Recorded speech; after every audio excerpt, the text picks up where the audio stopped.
Previous lecture में हम लोगों ने मैट्रिक्स के एडजॉइंट की डेफिनेशन पढ़ी थी और ये सीखा था कि किसी भी स्क्वायर मैट्रिक्स का एडजॉइंट जो हम लोग कैसे फाइंड कर सकते हैं।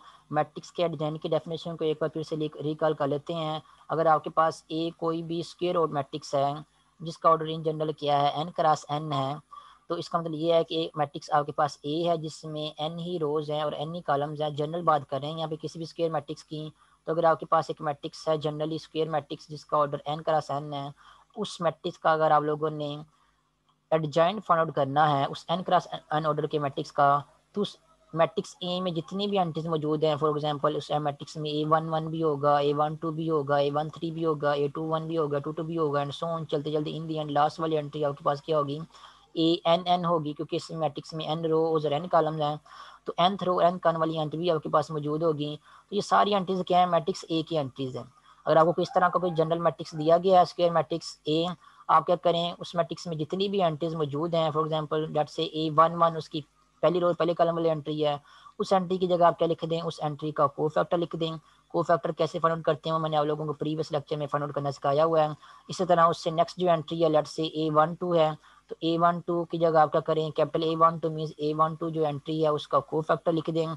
इस तरह जितनी भी मैट्रिक्स ए में एंट्रीज मौजूद है सभी एंट्रीज की जगह जो है वो इस तरह जो है उनका कोफैक्टर लिख दें और लिखते लिखते जब आप ANN तक पहुंचेंगे जनरल, तो ANN की जगह आप कैपिटल ANN लिख देंगे। कैपिटल AN क्या है, nth रो और nth कॉलम में जो एंट्री मौजूद है ये वाली स्मॉल ANN उसका कोफैक्टर है। तो इन शॉर्ट आपके पास अगर आपके पास कोई n क्रॉस n ऑर्डर का स्क्वायर मैट्रिक्स है, तो उस मैट्रिक्स में जितनी भी एंट्रीज हैं सभी एंट्रीज की जगह जो है ना उन एंट्रीज का कोफैक्टर जो है लिख दें। कोफैक्टर याद रखें कोई ना कोई एक रियल नंबर होता है, तो हर एंट्री की जगह जो है वो उसका कोफैक्टर जो आपको मिलता है आंसर में, वो एंटर जो है कोफैक्टर आप लिखते जाएं, तो आपको क्या मिलेगा, एक नया मैट्रिक्स मिल जाएगा। जिस मैट्रिक्स को उन्होंने क्या नाम दे दिया, यहाँ पे मैट्रिक्स बी का नाम दे दिया। ठीक है, अब आप क्या करें, इस मैट्रिक्स बी का ट्रांसपोज ले लें। जब आप इस मैट्रिक्स बी का ट्रांसपोज ले लेंगे तो आपको नया मैट्रिक्स मिलेगा। ट्रांसपोज लेना आपको आता ही है कि जिस भी मैट्रिक्स का ट्रांसपोज लेना उसकी रोज को कॉलम में इंटरचेंज कॉलम में चेंज कर देते हैं। जैसे यहाँ पे पहली रो क्या आपके पास capital A11 capital A12 and so on capital A1N, तो यहाँ पे क्या किया है capital A1 capital A12 and so on capital A1N, इस रो को क्या कर दिया, कॉलम में चेंज कर दिया है। इस तरह जितनी भी रोज लिखी हैं सभी को क्या कर दें, हम कॉलम में चेंज कर दें, तो आपको इन दी एंड क्या मिलेगा, ओरिजिनल मैट्रिक्स का जो है वो ट्रांसपोज मिल जाएगा। तो मैट्रिक्स जो बी था उसका ट्रांसपोज ले लेंगे। जब आप ट्रांसपोज ले लेंगे तो आपको ये वाला नया मैट्रिक्स मिलेगा। अभी जो आपको नया मैट्रिक्स मिला है इस मैट्रिक्स को कहेंगे एडजॉइंट ऑफ ए, उस ओरिजिनल मैट्रिक्स का जिस मैट्रिक्स की एंट्रीज की जगह लोगों ने यहाँ पे उनके कोफैक्टर जो है लिखे थे। ठीक है, तो स्टार्ट में आपको कोई ओरिजिनल एक मैट्रिक्स ए गिवन होगा, आप लोगों ने क्या करना है, उस ए को यूज करते हुए एक नया मैट्रिक्स बनाना है। कैसे बनाना है कि ए की हर एंट्री की जगह आप लोगों ने क्या कर देना है, उसका कोफैक्टर जो है वो एंट्रीज का लिख देना है। जब कोफैक्टर लिखेंगे आपको नया मैट्रिक्स बी मिलेगा। ठीक है, अब इस मैट्रिक्स बी का क्या लेंगे, आप लोग ट्रांसपोज लेंगे। जब आप ट्रांसपोज लेंगे तो आपको बी का ट्रांसपोज जो नया मैट्रिक्स मिलेगा यहाँ पे, ये मैट्रिक्स क्या होगा, ये जो मैट्रिक्स आपको स्टार्ट में गिवन दिया गया होगा मैट्रिक्स ए, इस मैट्रिक्स का ये मैट्रिक्स क्या होगा, एडजॉइंट होगा। ठीक है, तो एडजॉइंट की डेफिनेशन क्या है वो आपको मैं यहाँ पे वर्डिंग में भी लिख के बताता हूँ ताकि आप लोग जो है वो उसको याद भी कर सकें। तो वर्डिंग में इन जनरल एडजॉइंट की डेफिनेशन ये है, adjoint of a square matrix, let's say A of order n cross n is defined as transpose of a matrix obtained by replacing each entry of matrix A by its co-factor।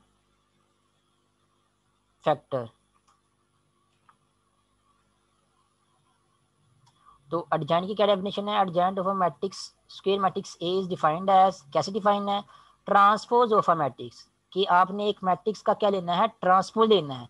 किस matrix का transpose लेना है, matrix A का नहीं लेना, transpose, transpose of a matrix, एक matrix का transpose लेना है, किस मैट्रिक्स का, वो वाले मैट्रिक्स का जो आपको मिलेगा obtained by replacing each entry of matrix A bye it's cofactor. तो जो मैट्रिक्स ए है उसकी हर एंट्री को आप क्या कर दें, उसके कोफैक्टर से जो है वो रिप्लेस कर दें, ठीक है। जब आप मैट्रिक्स ए की हर एंट्री को उसके कोफैक्टर से रिप्लेस कर देंगे तो आपको जो है वो नया मैट्रिक्स जो है वो मिलेगा। उस मैट्रिक्स का लोगों ने क्या कर देना है, ट्रांसफर ले लेना है। तो जब आप उस मैट्रिक्स का ट्रांसफर ले लेंगे तो आपको जो ओरिजिनल मैट्रिक्स ए है उसका एडजेंट जो है वो मिल जाएगा। तो ये है एडजेंट की वर्डिंग में डेफिनेशन। जो भी स्केयर मैट्रिक्स आपको दिया गया है, लेट्स स्केयर मैट्रिक्स आपको ए दिया गया है अनक्रॉस एंड ऑर्डर का, आपने क्या करना है, एक मैट्रिक्स का, यहाँ पे ए का ट्रांसफर नहीं लिखा हुआ, एक आ मैट्रिक्स लिखा हुआ, ए मैट्रिक्स का मतलब एक मैट्रिक्स का ट्रांसफर लेना है। किस मैट्रिक्स का ट्रांसफर लेना है, उस मैट्रिक्स का ट्रांसफर लेना है जो आपको मैट्रिक्स ए की हर एंट्री की जगह जो है वो उसके कोफैक्टर को रिप्लेस करने के बाद मिलेगा, ठीक है। तो मैट्रिक्स ए की हर एंट्री की जगह उसका कोफैक्टर रिप्लेस कर दो, उसके बाद जो नया मैट्रिक्स मिलेगा उसका आप क्या करें, ट्रांसफर ले लें, तो आपको क्या मिलेगा, आपको ओरिजिनल मैट्रिक्स ए का एडजेंट मिल जाएगा। ये है एडजेंट की डेफिनेशन। यहाँ पे नेक्स्ट एग्जांपल की साल की है एडजेंट फाइंड आउट करने के लिए। सबसे पहले आसान एग्जांपल से स्टार्ट किया हुआ है। फॉर एग्जांपल अगर आपके पास एक 2x2 ऑर्डर का मैट्रिक्स है और आपसे कहा जाए कि इसका एडजेंट फाइंड आउट करें, 2x2 ऑर्डर के मैट्रिक्स का एडजेंट आप लोग ट्रिक को यूज़ करते हुए फाइंड आउट कर सकते हैं कि डायगोनल एंट्रीज को क्या करें, इंटरचेंज कर दें और नॉन डायगोनल एंट्रीज के जो है साइन चेंज कर दें, आपको एडजेंट की वैल्यू जो है वो मिल जाएगी। लेकिन ये 2x2 ऑर्डर के मैट्रिक्स के केस में ट्रिक का जनरल ट्रिक ये होल्ड नहीं करती। तो हम क्या करते हैं, को फैक्टर को यूज़ करते हुए भी जो है वो एडजेंट का 2x2 ऑर्डर के मैट्रिक्स का डिजाइन फाइंड करके देखते हैं और फिर देखते हैं कि हमारा आंसर जो है इंडियन यही आता है नहीं आता, जो कि यहाँ पे फिलहाल नजर आ रहा है आपको आ जाता है। कैसे है, प्रॉपर डेफिनेशन को फॉलो करते हैं जो कि एडजेंट की जनरल डेफिनेशन है। तो हम क्या करेंगे, जो भी मैट्रिक्स आपको ए गिवन दिया गया है उस मैट्रिक्स ए की हर एंट्री की जगह जो है उसके को फैक्टर को रिप्लेस कर देंगे, तो आपको एक नया मैट्रिक्स जो है बी मिलेगा। तो अब यहाँ पे देख सकते हैं, यहाँ पे लिखा हुआ है matrix B is equal to, एक नया मैट्रिक्स लिखा हुआ है, नया मैट्रिक्स का ऑर्डर कितना है, उतना ही जितना मैट्रिक्स ए का ऑर्डर है, ठीक है। उसमें एंट्रीज कौन सी हैं, capital A11, capital A12, capital A21 और कैपिटल A22। तो ये क्या है, ये सारे के सारे नंबर के हैं, इन जो मैट्रिक्स ए की एंट्रीज थी उनके को फैक्टर्स हैं, ठीक है। यहाँ पे जो कैपिटल A11 लिखा हुआ है ये क्या है, फर्स्ट रो और फर्स्ट कॉलम में जो एंट्री मौजूद है उसका को फैक्टर है, मीन्स ये क्या है आपके पास जो एंट्री ए है उसका को फैक्टर है। उसके बाद कैपिटल A12 क्या है, कैपिटल A12 पहली रो दूसरे कॉलम में जो एंट्री मौजूद है मीन्स जो कि बी है उसका को फैक्टर है। इस तरह सी और डी के भी को फैक्टर जो है यहाँ पे लिखे हुए हैं। तो यहाँ पे क्या किया हुआ है, हर एंट्री की जगह जो है वो जिस जिस पोजीशन पे जो एंट्री थी उस पोजीशन की जगह जो है उस एंट्री का को फैक्टर जो है वो यहाँ पे लिखा हुआ है, ठीक है। को फैक्टर लिखने के बाद उनका एक मैट्रिक्स बना दिया है, हर एंट्री की जगह उस मैट्रिक्स को क्या नाम दे दिया, मैट्रिक्स बी का नाम दे दिया है, ठीक है। उसके बाद नेक्स्ट हम क्या करेंगे, इस मैट्रिक्स का ट्रांसफर लेंगे। जब हम इस मैट्रिक्स का ट्रांसफर लेंगे तो जो ट्रांसफर होगा हमें ओरिजिनल मैट्रिक्स ए का डिजाइन जो है वो देगा बाय डेफिनेशन। तो हम सबसे पहले क्या करते हैं, मैट्रिक्स ए में जितनी भी एंट्रीज मौजूद हैं सभी के को फैक्टर्स जो है वो फाइंड आउट करते हैं। सबसे पहली बात आती है एलिमेंट ए की कि एलिमेंट ए का को फैक्टर क्या होगा। एलिमेंट ए के को फैक्टर को हम जो है जो कि पहली रो और पहले कॉलम वाली एंट्री है उसको हम कैपिटल A11 से रिप्रेजेंट करेंगे। को फैक्टर का फार्मूला क्या होता है, -1 की पावर में हमें जो आई और जे यहाँ पे मेंशन किए होते हैं उनको पावर्स में लिख के ऐड करते हैं। तो यहाँ पे आई की वैल्यू भी 1 है और जे की वैल्यू भी 1 है, तो यहाँ पे आपके पास आंसर आ जाएगा 1 + 1। उसके बाद साथ में मल्टीप्लाई करना है हम लोगों ने उसी एंट्री का माइनर जिसका को फैक्टर लिख रहे हैं, तो ए का को फैक्टर लिख रहे हैं मीन्स पहली रो और पहले कॉलम वाली एंट्री का को फैक्टर लिख रहे हैं, तो यहाँ पे आपके पास आ जाएगा M11 मीन्स पहली रो और पहले कॉलम वाली जो एंट्री है उसका माइनस साथ में मल्टीप्लाई होगा। उसके बाद नेक्स्ट मजीद सिंप्लीफाई करते हैं, यहाँ पे आपके पास आ जाएगा -1 की पावर 1 + 1, ये आपके पास 2 के इक्वल आ जाएगा।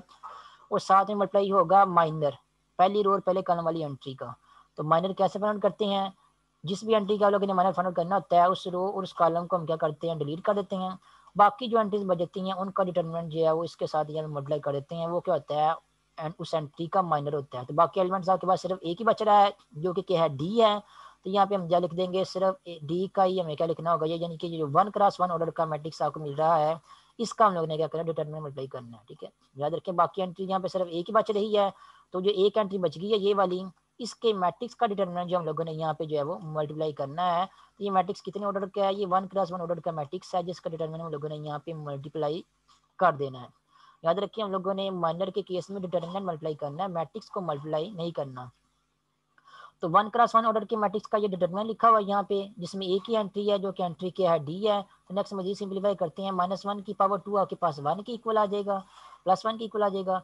और 1x1 ऑर्डर के मैट्रिक्स का डिटरमिनेंट क्या होता है, ये मैंने आपको बताया हुआ है। अगर आपके पास कोई 1x1 ऑर्डर का मैट्रिक्स है, उसका डिटरमिनेंट जो है वही एंट्री होती है जो उस 1x1 ऑर्डर के मैट्रिक्स के अंदर एंट्री लिखी हुई होती है। तो यहाँ पे एंट्री डी लिखी हुई है, तो इस 1x1 ऑर्डर के मैट्रिक्स का डिटरमिनेंट जो है वो डी होगा, ठीक है। उसके बाद 1 को डी से मल्टीप्लाई करेंगे तो आंसर आपके पास आ जाएगा डी। तो ये डी क्या हो गया है, A11 का आंसर आ गया है, मीन्स के पहली रो और पहले कॉलम वाली एंट्री का को फैक्टर आ गया है। तो वो किसके इक्वल आ गया है, यहाँ पे A11 is equal to D, ये आपके पास आ गया। जैसा कि यहाँ पे उन्होंने डायरेक्टली लिखा हुआ है, यहाँ पे उन्होंने इस तरह पूरा सॉल्व करके जो है वो आंसर नहीं लिखा हुआ को फैक्टर का, जैसे मैंने सॉल्व किया है उन्होंने डायरेक्ट लिख दिया है कि A11 जो है यानी कि जो पहली रो पहले कॉलम वाली एंट्री है उसका को फैक्टर क्या होगा, डी होगा। इस तरह अगर आप लोगों ने बी का को फैक्टर फाइंड आउट करना है, बी आपके पास कौन सा है, बी आपके पास पहली रो और दूसरे कॉलम वाली एंट्री है। तो बी का को फैक्टर क्या होगा, -1 की पावर 1 + 2, यानी कि -1 की पावर आपके पास यहाँ क्या बन जाएगी, वो 3 बन जाएगी। और साथ में मल्टीप्लाई होगा M12 पहली रो दूसरे कॉलम वाली एंट्री का माइनर, ठीक है। तो -1 की पावर 3 किसकी इक्वल होती है, वो हमें पता है, वो -1 की इक्वल होती है।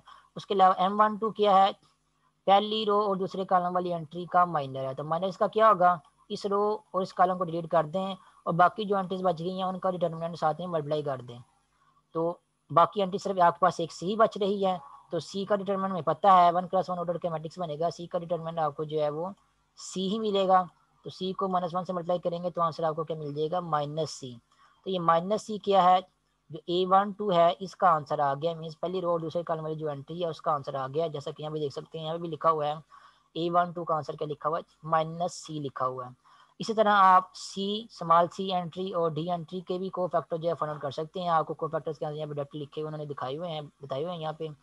जब आप हर एंट्री का को फैक्टर फाइंड आउट कर लेंगे तो नेक्स्ट टाइम आपने क्या करना है, ये जितनी भी एंट्रीज है जिनके को फैक्टर आप लोगों ने फाइंड आउट किए हैं, इन एंट्रीज की जगह आप लोगों ने इनके को फैक्टर जो है यहाँ पे लिख देने, जैसा कि यहाँ पे लिखा नजर आ रहा है। यहाँ पे इनके को फैक्टर्स के नाम लिखे हुए हैं और नेक्स्ट टाइम इन्होंने क्या किया, उन को फैक्टर्स की वैल्यूज पुट कर दी हुई है, ठीक है।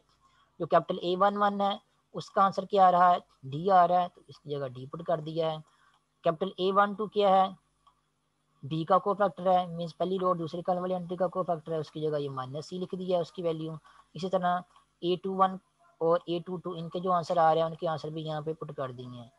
तो ये क्या आपको मिल गया है, आपको एक नया मैट्रिक्स बी मिला है। जो कैसे मिला है, ए की जितनी भी एंट्रीज थी, जो जो एंट्री थी हर एंट्री की जगह जो है उनके को फैक्टर जो है पुट कर दिए हैं। ए की हर एंट्री की जगह को फैक्टर पुट करने के बाद आपको जो ये वाला मैट्रिक्स मिला है इसको हम मैट्रिक्स बी का नाम दे देंगे, ठीक है। ए मैट्रिक्स कुछ और है और ए मैट्रिक्स जो था उसकी हर एंट्री की जगह जब हमने को फैक्टर रख दिए, नए नंबर रख दिए, तो आपको कोई नया मैट्रिक्स मिल गया। उस मैट्रिक्स को क्या नाम दे दिया, उस मैट्रिक्स को मैट्रिक्स बी का नाम दे दिया है। अब इस मैट्रिक्स जो आपको जो बी मिला है, इस मैट्रिक्स बी का आप लोगों ने ट्रांसपोज फाइंड आउट करना है, ठीक है। ट्रांसपोज आपको पता ही कैसे फाइंड आउट करते हैं, रो को कॉलम में चेंज कर लेंगे, डी और -c पहली रो है, या आपके पास डी और -c पहला कॉलम बन जाएगा। और दूसरी रो को कॉलम में चेंज करेंगे -b और a, तो ये आपके पास ये दूसरा कॉलम बन जाएगा। ये आपको मिल गया है बी का ट्रांसपोज।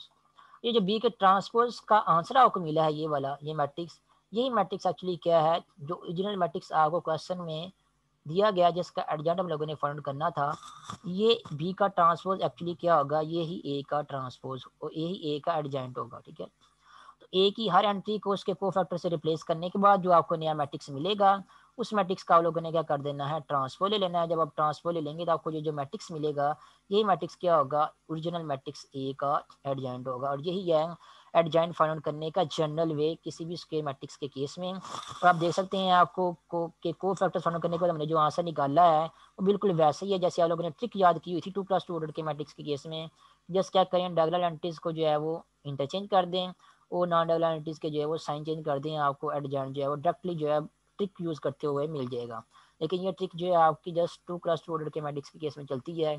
अगर 3+3 ऑर्डर का डिजाइन फाइंड करना है तो फिर उसकी कोई ट्रिक नहीं है। फिर आपको यही जनरल वे जो डेफिनेशन एक्चुअली डिजाइन की है उसी को जो है वो यूज़ करते हुए फॉलो करते हुए आप लोगों ने फिर मैट्रिक्स का डिजाइन जो है फाइंड आउट करना है। याद रखें 2+2 ऑर्डर के मैट्रिक्स का डिजाइन हम ट्रिक के ज़रिए लिख देते हैं तो कोई इशू नहीं है उसमें, ठीक है, आपका क्वेश्चन जो आसान हो जाएगा। लेकिन अगर क्वेश्चन में कहा गया है कि आप लोगों ने बाय डेफिनेशन जो है वो कोफैक्टर्स फाइंड आउट करते हुए 2x2 ऑर्डर के मैट्रिक्स का एडजॉइंट फाइंड आउट करना है, फिर आपको कोफैक्टर्स यूज़ करते हुए भी 2x2 ऑर्डर के मैट्रिक्स का एडजॉइंट जो है फाइंड आउट करना आना चाहिए, जो कि मैंने अभी आपको सिखा दिया है। मजीद प्रैक्टिस के लिए हम जो है वो एक 3x3 ऑर्डर के मैट्रिक्स का एडजॉइंट भी फाइंड आउट करते हैं, ताकि आप लोगों की जो है वो और ज़्यादा अच्छे से प्रैक्टिस हो सके। तो यहाँ पे मैट्रिक्स एक 3x3 ऑर्डर का मैट्रिक्स आपको यहाँ पे गिवन दिया गया है और कहा गया कि इसका एडजॉइंट जो है वो कंप्यूट करेंगे, फाइंड आउट करें। तो सेम वही डेफिनेशन फॉलो करेंगे एडजॉइंट की, किसी भी मैट्रिक्स का एडजॉइंट फाइंड आउट करना हो तो उसमें जितनी भी एंट्रीज लिखी हुई हैं, सबसे पहले उन सभी एंट्रीज का हम को फैक्टर जो है वो फाइंड आउट करेंगे, ठीक है। को फैक्टर्स फाइंड आउट करने के बाद हर एंट्री की जगह जो है वो उसका को फैक्टर जब पुट कर देंगे तो हमें नया मैट्रिक्स बी मिलेगा। उस मैट्रिक्स बी का जब हम ट्रांसपोज लेंगे तो हमें जो इन द एंड मैट्रिक्स मिलेगा वो हमारे एक्चुअली गिवन मैट्रिक्स का एडजॉइंट होगा। तो यहाँ पे जस्ट मेन काम आपका करने वाला ये है कि आप लोगों को को फैक्टर्स फाइंड आउट करने आने चाहिए, जो कि मैंने आपको सिखाया हुआ है। यहाँ पे एक दो कुछ एलिमेंट्स के को फैक्टर जो हम फाइंड आउट कर लेते हैं अगेन, ताकि आपकी मजीद प्रैक्टिस जो हो सके को फैक्टर्स की।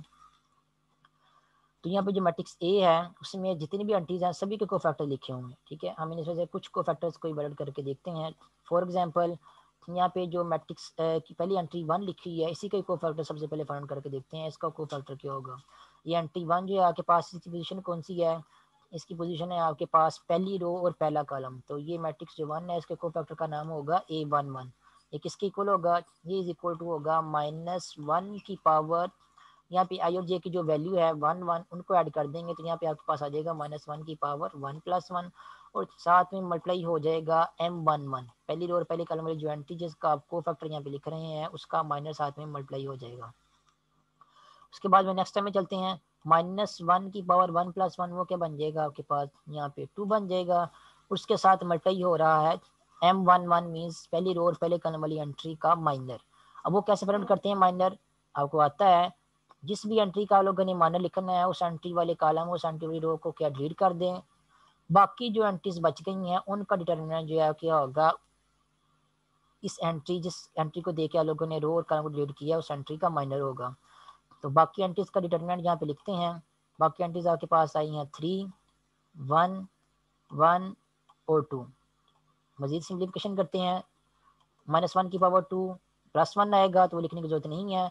बाकी डिटरमिनेंट फाइंड आउट करते हैं, 3 को 2 से मल्टीप्लाई करेंगे तो आंसर आपके पास आएगा 6, माइनस का सिंबल फिर से लगाना है और 1 को 1 से मल्टीप्लाई करेंगे तो आंसर आपके पास आएगा 1। तो 6 - 1 इज इक्वल टू 5। तो A11 का आंसर आपके पास आ रहा है 5। और यहाँ पे आप देख सकते हैं इन्होंने भी A11 का आंसर डायरेक्टली यहाँ पे 5 ही लिखा हुआ है। तो ये क्या है, ये जो एंट्री 1 थी पहली रो पहले कॉलम वाली एंट्री 1 थी, ये क्या है, इसका को फैक्टर है कैपिटल A11। इस तरह आप जो एंट्री 2 है इसका को फैक्टर क्या होगा A12, वो भी वैलिड कर सकते हैं। जितनी भी एंट्रीज हैं सभी एंट्रीज का को फैक्टर फाइंड आउट कर सकते हैं। फॉर एग्जांपल अगर हम यहाँ पे इस एंट्री 3 का को फैक्टर हम लोगों ने फाइंड आउट करना है तो वो भी ऐसे ही होगा। ए एंट्री 3 जो है कौन सी रो कौन से कॉलम में है, एंट्री 3 आपके पास दूसरी रो और दूसरे कॉलम में मौजूद है। तो इसका फार्मूला क्या होगा, -1 की पावर 2 + 2 ये 4 की इक्वल आ जाएगा और साथ में 3 का माइनर मल्टीप्लाई होगा। 3 का माइनर आपको कैसे मिलेगा, 3 वाली रो और 3 वाले कॉलम को डिलीट कर दें, बाकी जो एंट्रीज बच गई हैं उनका डिटरमिनेंट यहाँ पे लिख दें 1 3 3 और 2। -1 की पावर 4 +1 नहीं है, वो यहाँ पे +1 आ जाएगा। उसके बाद डिटरमिनेंट आपका आंसर आएगा, 1 को 2 से मल्टीप्लाई करेंगे तो आंसर आपके पास आएगा 2। उसके बाद माइनस का सिंबल खुद से लगाएंगे और 3 को 3 से मल्टीप्लाई करेंगे तो आंसर आपके पास आएगा 9। तो 2 - 9 किसकी इक्वल होता है, वो -7 की इक्वल होता है। तो -7 × 1 आपके पास आंसर जो है वो यहाँ पे इन दी एंड -7 ही आएगा। ये आपको क्या मिल गया, को फैक्टर का आंसर मिल गया है 3 के और उसका नाम क्या है A22। A22 का आंसर यहाँ पे देखते हैं क्या लिखा हुआ है। तो A22 का आंसर आप देख सकते हैं यहाँ पे भी -7 ही लिखा हुआ है, देख सकते हैं क्लियरली। तो जितने भी एलिमेंट्स हैं इस वे को फॉलो करते हुए मैट्रिक्स के अंदर आप लोगों ने सभी एंट्रीज का जो है वो यहाँ एलिमेंट्स का को फैक्टर्स फाइंड आउट कर लेने हैं। जब को फैक्टर्स फाइंड आउट कर लेंगे सभी एंट्रीज के, फिर आप लोगों ने क्या करना है, इन को फैक्टर्स को जिस जिन एंट्रीज के को फैक्टर्स है उन एंट्रीज की जगह जो है लिख देना है। A11 1 का को फैक्टर है जो कि 5 है, तो 1 की जगह देखिए यहाँ पे 5 लिख दिया है, ठीक है। उसके बाद A12 पहली रो और दूसरे कॉलम वाली एंट्री का को फैक्टर है, मीन्स इस 2 का को फैक्टर है। इसका आंसर क्या आ रहा है -1, तो इसकी जगह हम लोगों ने क्या कर दिया -1 रख दिया है। A13 पहली रो तीसरे कॉलम वाली एंट्री का को फैक्टर है, मीन्स 3 का को फैक्टर है। इसका आंसर क्या आ रहा है -7, इसकी जगह -7 रख दिया है। इस तरह A21 दूसरी ओर पहले कॉलम वाली एंट्री का को फैक्टर है, दूसरी ओर पहले कॉलम वाली एंट्री आपके पास 2 है, उसका को फैक्टर का आंसर क्या आ रहा है -1, तो उसकी जगह हमने क्या लिख दिया -1 लिख दिया है। तो इसी तरह जितनी भी एंट्रीज हैं एक ही, उन एंट्रीज की जगह जो क्या कर देंगे, उन एंट्रीज के को फैक्टर्स पुट कर देंगे और उस आपको जो नया मैट्रिक्स मिलेगा उस मैट्रिक्स को मैट्रिक्स बी का नाम दे देंगे, ठीक है। अब ये मैट्रिक्स आपके पास जो है वो क्या है, मैट्रिक्स ए की हर एंट्री को जो है उनके को फैक्टर से रिप्लेस करने के बाद जो है मिला है, और ये अभी एडजॉइंट नहीं है मैट्रिक्स ए का, ठीक है। नेक्स्ट टाइम आप लोगों ने क्या करना है, ये जो मैट्रिक्स बी है इस मैट्रिक्स बी का आप लोगों ने ट्रांसपोज लेना है, ठीक है। जब आप ट्रांसपोज लेंगे तो आपको अब जो है वो एक मैट्रिक्स मिलेगा ये वाला। ये मैट्रिक्स क्या होगा, हमारा जो ओरिजिनल मैट्रिक्स ए था उसका एडजॉइंट होगा। देख सकते हैं मैट्रिक्स बी का ट्रांसपोज लिया है, वो एक्चुअली क्या है, हमें जो गिवन मैट्रिक्स ए दिया गया था उसका एडजॉइंट है। तो ये है किसी भी स्क्वायर मैट्रिक्स का एडजॉइंट फाइंड करना चाहिए। इस वे को फॉलो करते हुए आप किसी 4x4 ऑर्डर के मैट्रिक्स का एडजॉइंट भी फाइंड कर सकते हैं, और इन जनरल किसी n x n ऑर्डर के मैट्रिक्स का एडजॉइंट भी फाइंड कर सकते हैं।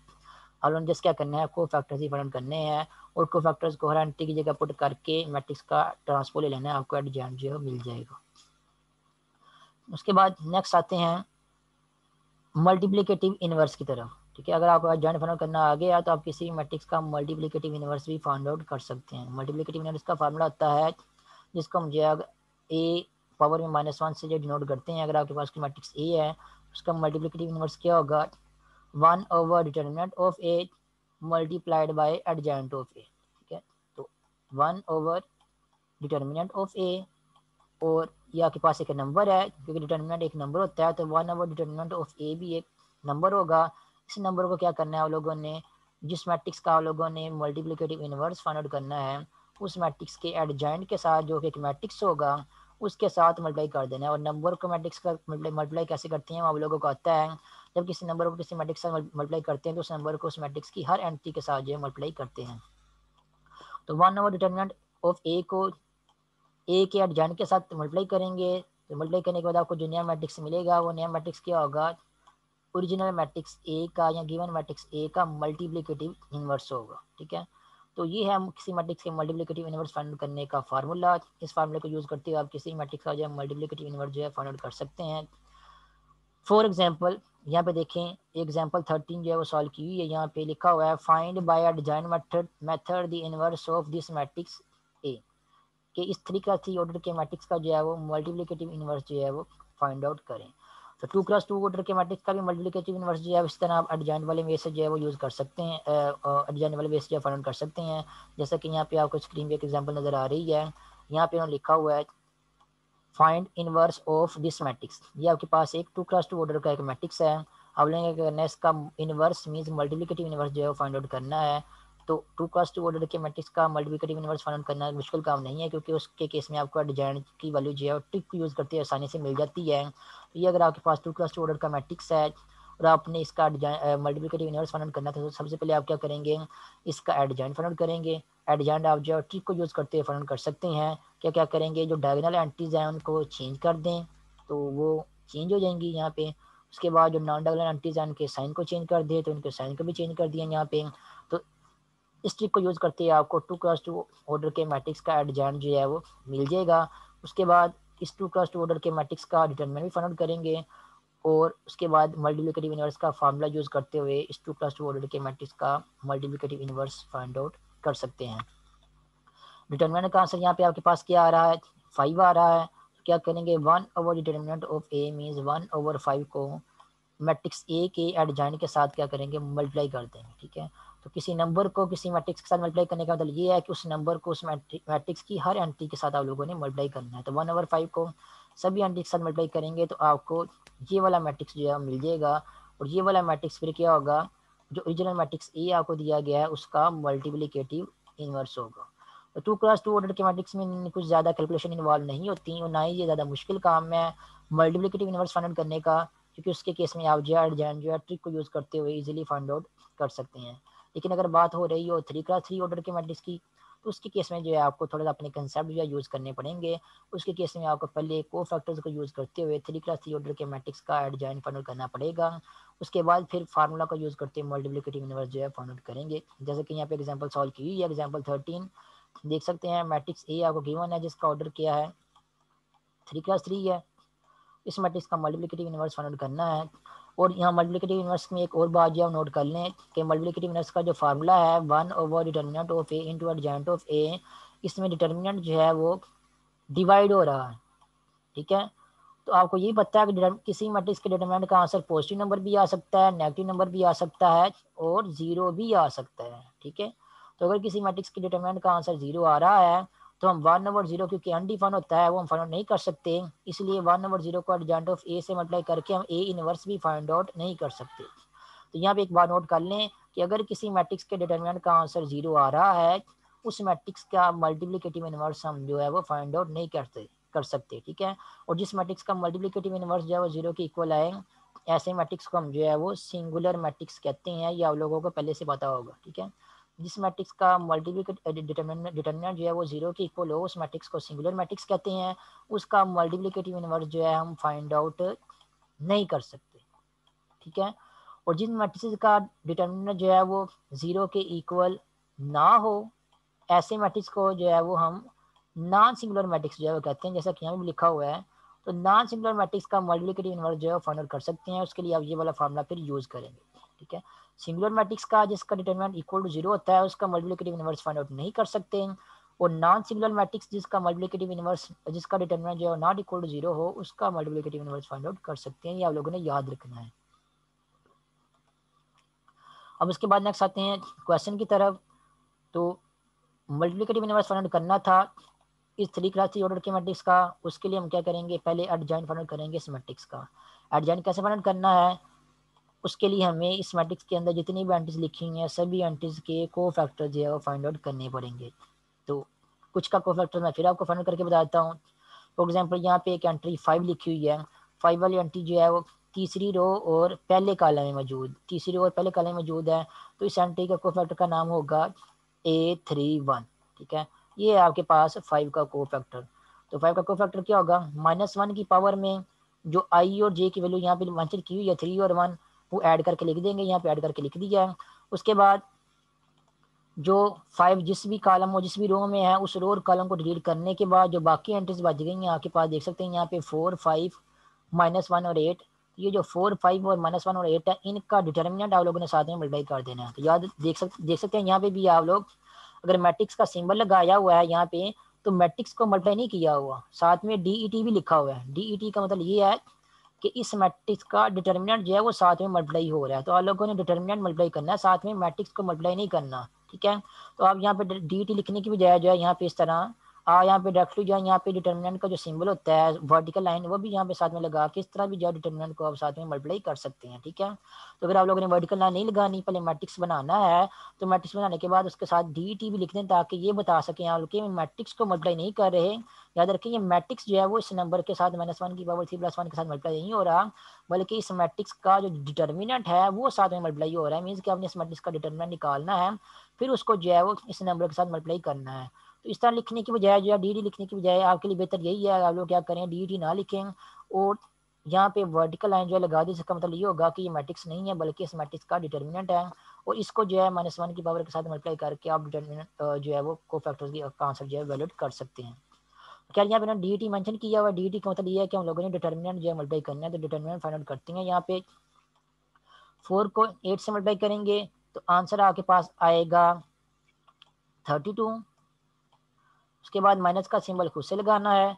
5 को -1 से मल्टीप्लाई करेंगे तो आंसर आपके पास आएगा -5। वो वाला -5 जब इस माइनस के साथ जो है वो लिंक करेगा तो यहाँ पे बन जाएगा आपके पास +5। और यहाँ पे -1 की पावर 3 + 1 लिखी हुई है, और हमें पता है -1 की पावर 3 + 1 क्या होती है, 4 होती है। और -1 की पावर 4 क्योंकि 4 इवन नंबर है, तो -1 की पावर जब भी कोई इवन नंबर होता है आंसर हमारे पास क्या आता है, +1 होता है। और 32 प्लस 5 ये किसकी इक्वल आ जाएगा, ये 37 की इक्वल आ जाएगा। और 1/1 इंटू 37 वो किसकी इक्वल आएगा, वो 37 की इक्वल ही आएगा। तो यहाँ पे हमने सिंप्लीफाई करके देख लिया है कि जो A31 है जो कि एक्चुअली 5 का को फैक्टर है, उसके को फैक्टर का आंसर क्या आ रहा है, 37 आ रहा है। ठीक है, इसी तरह हम लोगों ने क्या करना है, बाकी एंट्री जितनी भी लिखी हुई हैं उनके को फैक्टर फाइंड कर लेने हैं। यहाँ पे को फैक्टर्स वैसे उन्होंने फाइंड आउट करके यहाँ पे सारे बताए हुए हैं और पूरी कैलकुलेशन करके उन्होंने फाइंड आउट करके बताए हुए हैं। आप लोगों को फाइंड आउट करने आते हैं, जब को फैक्टर्स फाइंड आउट कर लेंगे सभी एंट्रीज के, फिर आप लोगों ने क्या करना है, सभी एंट्रीज की जगह जो है वो उनके को फैक्टर जो है वो यहाँ पे पुट कर देने हैं। पुट करने के बाद आपने उसका ट्रांसपोज भी ले लेना है। जब ट्रांसपोज ले लेंगे तो आपको एक नया मैट्रिक्स मिल जाएगा जो कि यहाँ पे लिखा हुआ है, ये देख सकते हैं। ये क्या है, गिवन मैट्रिक्स ए का एडजॉइंट है। ठीक है, यहाँ पर उन्होंने डायरेक्टली जो है वो एडजॉइंट कहाँ से लिख दिया है, क्या है, एंट्री की जगह उसका को फैक्टर पुट करने के बाद उसका ट्रांसपोज भी ले लिया है और जो नया मैट्रिक्स मिला है इसको क्या दिया है कि हमारे मैट्रिक्स जो गिवन ए था उसका ये क्या है, एडजॉइंट है। उसके बाद मल्टीप्लिकेटिव इनवर्स फाइंड करना है तो हमें डिटरमिनेंट का आंसर भी पता होना चाहिए। तो डिटरमिनेंट का आंसर आप लोगों को इवैल्यूएट करना आता है, मैंने आप लोगों को सिखाया हुआ है कि किसी भी 3 ऑर्डर के मैट्रिक्स का डिटरमिनेंट फाइंड करना होता है, उसको जो है किसी भी रो या कॉलम से एक्सपेंड करके उसके डिटरमिनेंट का आंसर जो है इवैल्यूएट कर सकते हैं। तो यहाँ पर डिटरमिनेंट का आंसर भी इन्होंने जो है वो लिख दिया है, वो क्या है, 136। तो 136 जो है एक डिटरमिनेंट का आंसर आएगा, वो आप लोग खुद इवैल्यूएट कर सकते हैं। और 1/डिटरमिनेंट ऑफ ए को एडजॉइंट से मल्टीप्लाई करेंगे तो मल्टीप्लिकेशन करने के बाद आपको जो भी इन दी एंड आंसर मिलेगा, यहाँ पे मल्टीप्लाई करने के बाद यहाँ पे मैंने मल्टीप्लिकेशन नहीं की हुई तो 1/36 को क्या करेंगे, 136 को आप इस मैट्रिक्स की हर एंट्री के साथ मल्टीप्लाई करेंगे। मल्टीप्लाई करने के बाद आपको जो नया मैट्रिक्स मिलेगा इन दी एंड, वो क्या होगा, हमारे गिवन मैट्रिक्स ए का मल्टीप्लिकेटिव इनवर्स होगा। उसके बाद नेक्स्ट एग्जाम्पल आपके पास एक 14। इस एग्जाम्पल में ये कहा हुआ है, examine whether A is invertible और not, if it is invertible then find its multiplicative inverse. ठीक है, पहले उन्होंने ये कहा है कि पहले चेक करें जो मैट्रिक्स ए लिखा हुआ है इसका मल्टीप्लिकेटिव इनवर्स एग्जिस्ट करता है या नहीं करता। फिर उन्होंने कहा अगर मल्टीप्लिकेटिव इनवर्स एग्जिस्ट करता है तो फिर वो मल्टीप्लिकेटिव इनवर्स भी फाइंड आउट करें, जैसे अभी हमने लोगों ने एग्जांपल में किया है। मैंने आपको भी थोड़ी देर पहले बताया था, अगर किसी मैट्रिक्स का डिटर्मिनेंट जो है वो इक्वल टू 0 हो तो उसका मल्टीप्लिकेटिव इनवर्स जो है वो, यानी कि ए इनवर्स जो है ये वाला, ये एग्जिस्ट नहीं करता। ठीक है, अगर किसी मैट्रिक्स का डिटर्मिनेंट जो है वो नॉट इक्वल टू 0 हो तो फिर उसका मल्टीप्लिकेटिव इनवर्स जो है वो एग्जिस्ट करता है। तो ये क्राइटेरिया है चेक करने का, किसी मैट्रिक्स का मल्टीप्लिकेटिव इनवर्स एग्जिस्ट करता है या नहीं करता। जो भी मैट्रिक्स आपको गिवन दिया गया जिसको ये चेक करने के लिए कहा गया होगा कि चेक करें इसका मल्टीप्लिकेटिव इनवर्स एग्जिस्ट करता है नहीं करता, तो आपने क्या करना है, उस मैट्रिक्स का डिटर्मिनेंट फाइंड आउट करना है। और फाइंड आउट करने के बाद अगर उस मैट्रिक्स के डिटरमिनेंट का आंसर 0 आ जाता है तो आप कह देंगे कि उस मैट्रिक्स का मल्टीप्लिकेटिव इनवर्स एग्जिस्ट नहीं करता। अगर चेक करते हैं और मैट्रिक्स के डिटरमिनेंट का आंसर जो है वो नॉट इक्वल टू 0 आ जाता है, इसका मतलब फिर ये है कि आप कहेंगे कि उस मैट्रिक्स का मल्टीप्लिकेटिव इनवर्स एग्जिस्ट करता है। अगर उन्होंने फाइंड आउट करने के लिए भी कहा गया तो फिर आप उसका मल्टीप्लिकेटिव इनवर्स वो फाइंड आउट कर सकते हैं। आपको क्या करना होगा, फिर एडजॉइंट फाइंड आउट करना होगा और 1/डिटरमिनेंट ऑफ ए को एडजॉइंट से मल्टीप्लाई करने के बाद आपको मल्टीप्लिकेटिव इनवर्स जो है मिल जाएगा, क्योंकि फार्मूला आपको पता है इसका मल्टीप्लिकेटिव इनवर्स का।